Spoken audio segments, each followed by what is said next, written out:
Let me tell you something that might sting a little.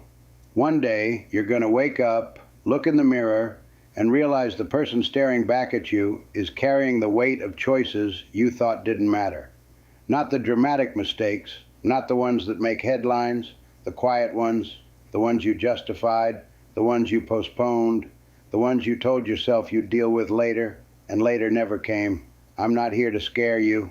I'm here because I've lived long enough to know that time doesn't argue with you, it doesn't negotiate, it doesn't care about your excuses, it just moves, and if you don't move with intention, it will drag you somewhere you never meant to go.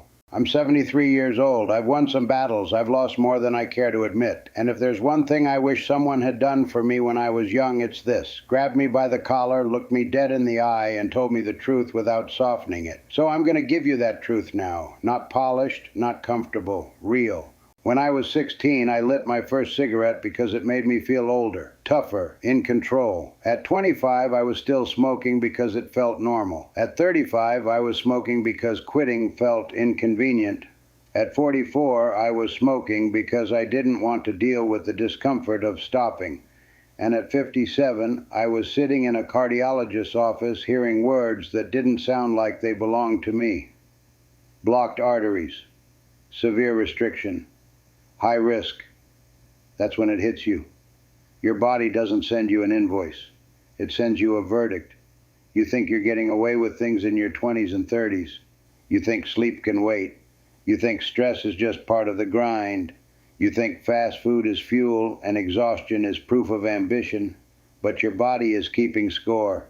Every skipped workout. Every night you chose scrolling over rest.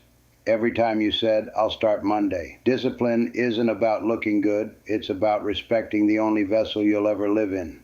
Because when your body breaks down, all your dreams, all your plans, all your ambitions shrink to one simple wish. I just want to feel okay again. I had a colleague once who ran marathons. Lean, disciplined, proud. He thought he was indestructible. But what he didn't account for were the silent hours at a desk. 8 hours a day, hunched forward, no stretching, no balance. At 52, his back gave out so badly he couldn't tie his own shoes. Not because he ran too much, because he ignored the small things consistently. Success isn't built only in intensity. It's built in maintenance, in daily habits, in boring consistency. And that word, consistency, is not glamorous. It won't get applause, but it will get results.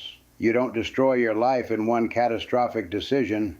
You drift there, inch by inch, missed workout by missed workout, hard conversation avoided by hard conversation avoided. And you don't build a great life in one explosive breakthrough either. You build it in the quiet repetitions nobody sees.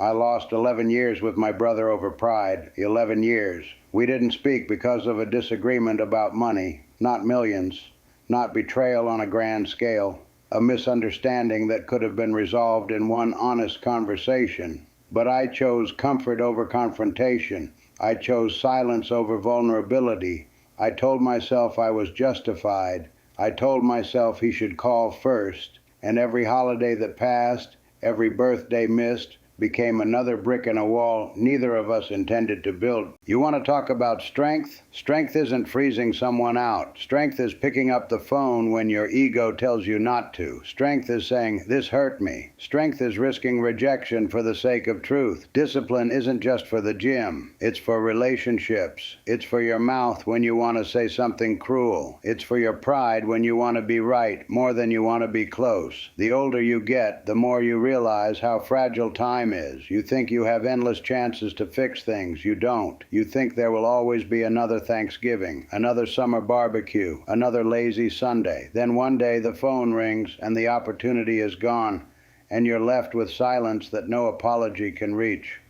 For years, I compared myself to people who weren't even walking my path. A neighbor buys a boat, and suddenly I feel behind.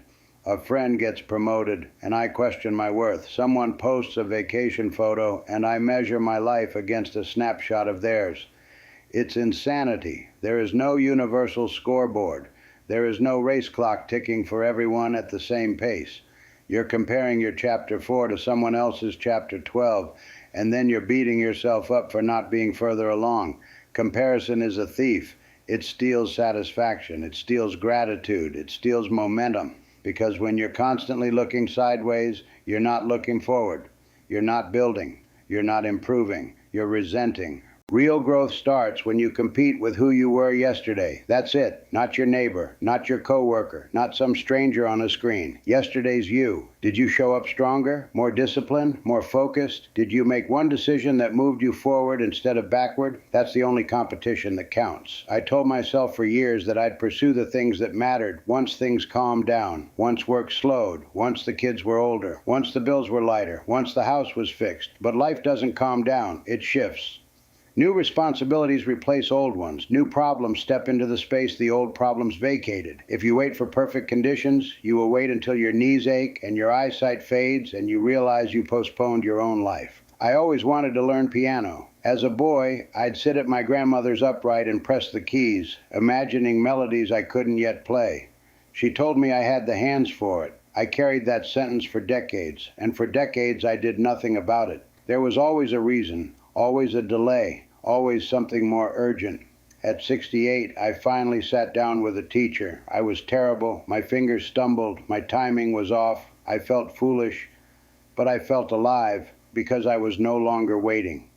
The courage to be bad at something new is a form of self-belief. It's saying, I'm allowed to grow at any age. I'm allowed to start late. I'm allowed to look awkward. The only thing I'm not allowed to do is let fear decide for me. For a long time, I clung to who I used to be. I was a varsity wrestler in high school, strong, competitive, recognized, and I carried that identity like a trophy long after it expired. I'd bring it up at dinners, subtly reminding people of who I had been. But the truth was painful. I wasn't building anything new. I was replaying old highlights because I didn't have fresh ones. Your past can inspire you. It cannot sustain you. If your greatest achievement is decades behind you, that's not nostalgia. That's stagnation. Reinvention requires humility. It requires admitting you are not finished, that you are not defined by a single season of your life, that growth is a lifelong contract, not a youthful phase. I surrounded myself with people who were there for the laughs but disappeared in the storm, card games, jokes, easy nights. But when my business partner vanished with money we'd built together, when I felt humiliated and angry and lost, not one of them called. And I realized something hard. I had built my social circle on comfort, not depth. Success isn't just about money or status. It's about the quality of the people in your corner. Do they challenge you? Do they ask hard questions?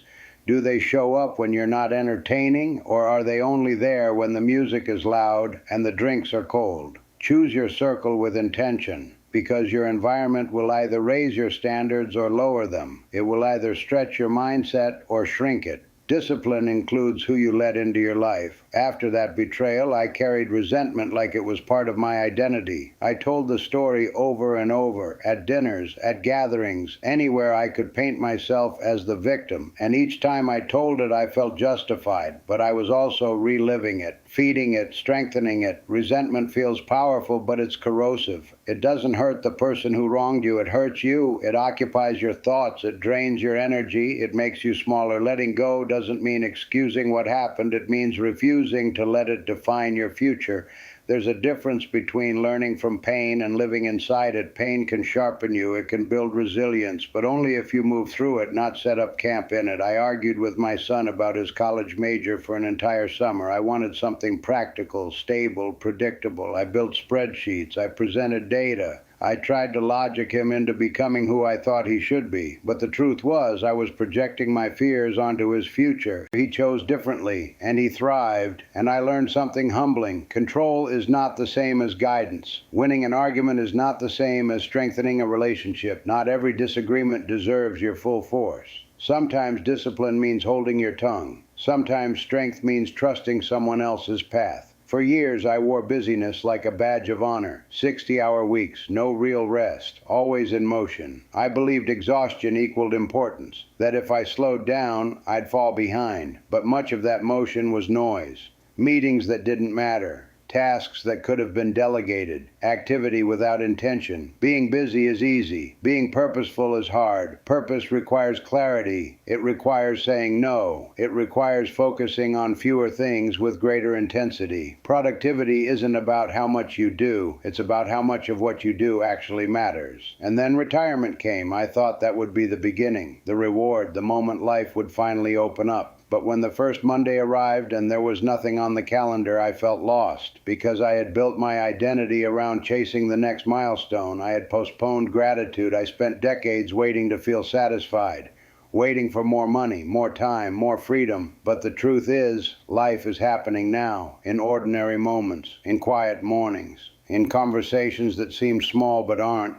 Gratitude is not passive. It's a discipline. It's training your mind to notice what's working instead of obsessing over what's missing. It doesn't mean you stop striving. It means you stop despising the present. At 73, I still catch myself slipping, still delaying, still comparing, still letting pride whisper in my ear, but now I see it. Awareness is power, and power, when paired with action, becomes transformation. You don't need to overhaul your entire life tomorrow. You need one adjustment, one honest conversation, one disciplined habit, one decision that aligns with who you want to become. Call the person, start the workout, apologize, forgive, enroll in the class, turn off the noise, sit with your thoughts, choose growth over comfort, because comfort will sedate you. It will keep you safe and small. Growth will stretch you. It will embarrass you. It will demand consistency when motivation fades.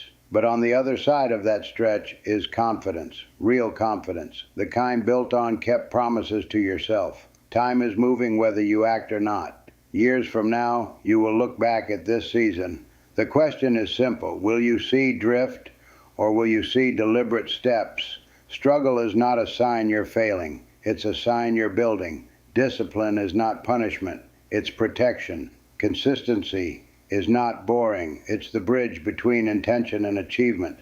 Self-belief is not arrogance. It's the refusal to let fear write your story. You are not too late. You are not too old. You are not too far behind, but you are responsible for your habits, responsible for your mindset, responsible for the energy you bring into rooms and relationships and opportunities. Don't wait for calm. Don't wait for perfect timing. Don't wait for permission. Start messy, start uncertain, start scared, but start. Because one day you will be the older voice. You will be the one looking back. And when that day comes, I hope you can say you didn't drift. You chose. You showed up. You grew. You forgave. You tried. You built something meaningful out of ordinary days. Life is not won in grand gestures. It's shaped in daily decisions. And the beautiful, terrifying truth is that you get to make them. So make them count.